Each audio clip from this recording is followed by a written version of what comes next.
Welcome to an audio-visual version of an original article by Kathi Kresol, writer, historian, and operator of Haunted Rockford Paranormal Events, Rockford, Illinois. This audio-visual presentation is entitled Rockford Public Library, 150 Years of Service, and contains the 2022 story of the same name. Kathi Kresol wrote this story in 2022 when the Rockford Public Library was celebrating 150 years of service to the Rockford community. This seems like a good time to share some of the history of the Rockford Public Library. One of the favorite stories is about the beautifully carved wooden dog that was part of the Rockton Center branch for decades. This work of art was carved in Switzerland over 100 years ago. It was brought to Rockford by Robert and Nellie Rue.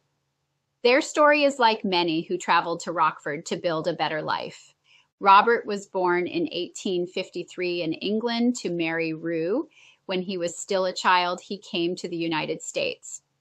Robert's early history is a little harder to discover than when he became an adult. He would become a citizen of the United States in 1876. Robert met Nellie Goodwin in high school when they both were part of the graduating class of Rockford High School of 1873. Robert went off to college at Northwestern, where he studied to become a teacher. Nellie was born here in Rockford.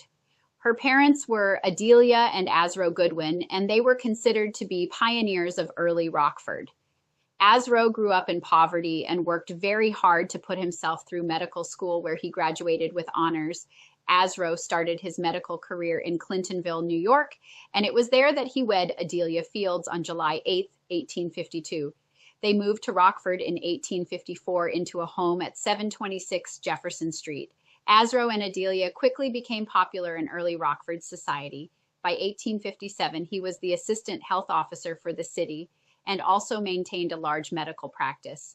When the Civil War broke out in 1861, Asro enlisted as an officer in the 11th Infantry Division and then joined the 108th Division. Asro was appointed the title of Assistant Surgeon for the battlefields. Asro's regiment was sent to Vicksburg, where he was horribly wounded in the stomach. Asro would suffer from this wound the rest of his life. After the war, he was elected as the postmaster for Rockford and also served as one of the first members of the Rockford Public Library Board of Trustees. He was part of the group of local doctors that requested a charter for a hospital from the Secretary of State of Illinois, which was granted December 15, 1883.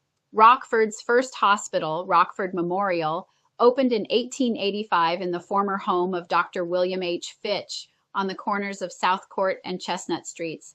Asro must have been impressed with Robert's hard work in school and his dedication to the community. He agreed when Robert requested Nellie's hand in marriage. The young couple married on October 18, 1879. Robert had worked his way up from a teacher to the principal of West High School by the time of the wedding. The couple settled into Nellie's childhood home. They had no children of their own, but served the city in other ways.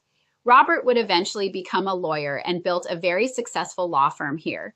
He would serve as a respected member of the Winnebago County Bar for 51 years. Robert also served as Rockford's mayor from 1917 through 1921. It speaks volumes about Robert's character that he would run for mayor during such a traumatic time. There must have been many challenges for our city during the war years, including building Camp Grant and facing the Spanish influenza outbreak. Nellie was an accomplished young lady in her own right. She was very involved with the rights of women, children, and animals. She founded a chapter of the Illinois Humane Society for Winnebago County. Nellie would serve as secretary for the society for over 40 years. She would give presentations to sold-out crowds about the places that she and Robert visited in their many travels. On one of their trips to Switzerland, Nellie and Robert purchased the beautiful carved dog. He was displayed on the grand staircase landing in their home on 5th Street. The area looks very different now than when Nellie and Robert lived there. It was a residential area with carefully tended gardens. In fact, there once was a park in front of their home. Nellie later gave the dog to the Rockford Public Library in honor of her father. Nellie died in 1926 and was buried in Cedar Bluff Cemetery at the top of the hill. Robert joined her after his death in 1934. Their tombstone reads, "Until Day Breaks." After Robert passed away, the home on 5th Street became the Julian Poorman Funeral Home and has served families in Rockford for many years. The house is over 100 years old now. Most people pass it without ever wondering about the family who lived there. The carved dog was displayed at the main branch of the Rockford Public Library for well over 30 years. At first, the dog sat on the landing that ascended on both sides of the central lobby. When the library was renovated, places to display the dog were eliminated and it was kept in storage for many years. Eventually, sometime around 1963, it was decided to make Rockton Center Library branch his home. Patrons seemed pleased to see him there. Many of them shared the stories of seeing the dog as children and then bringing their own children in to visit him.